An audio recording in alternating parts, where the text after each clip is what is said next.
Luxury gold తక్కువ ధరలో Mukunda jewellery factory outlet. No making charges. దేశంలోని దిగ్గజ టెక్ కంపెనీలన్నీ వరుసగా 2025-26 ఆర్థిక సంవత్సరం చివరి త్రైమాసికం అంటే జనవరి మార్చ్ Q4 ఫలితాలని విడుదల చేసిన సంగతి తెలిసిందే.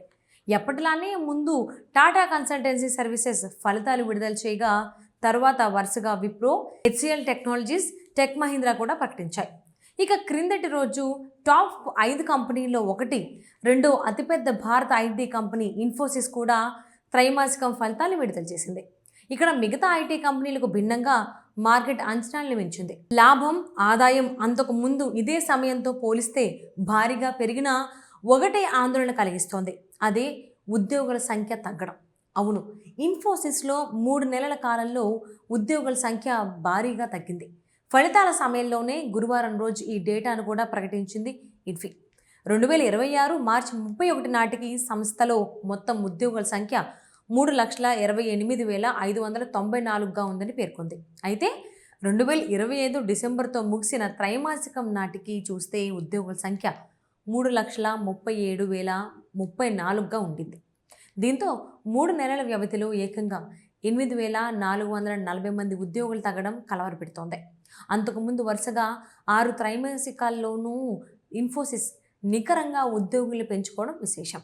అయితే వార్షిక ప్రాతిపదికన చూస్తే ఉద్యోగుల సంఖ్య 5,000 వరకు పెరిగిందని సంస్థ వెల్లడించింది.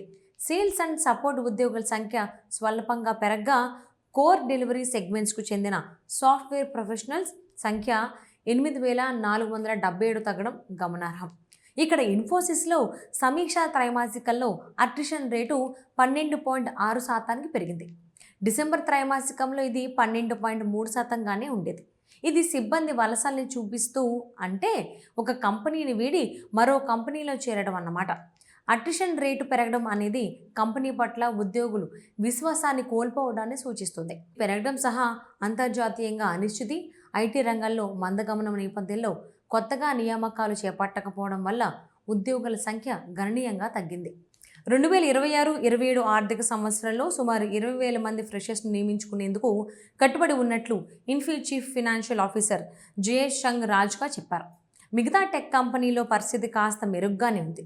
TCSలో జనవరి మార్చి త్రైమాసికంలో ఉద్యోగుల సంఖ్య 2,356కు పెరిగింది. HCL టెక్నాలజీస్, విప్రోలో వరుసగా 802, 135 చొప్పున పెరిగారు. టెక్ మహీంద్రాలో మాత్రం 1,993 మంది తగ్గారు. వీటన్నిటికంటే ఇప్పుడు ఇన్ఫోసిస్లో ఎక్కువ మంది ఉద్యోగులు సంస్థను వీడారు.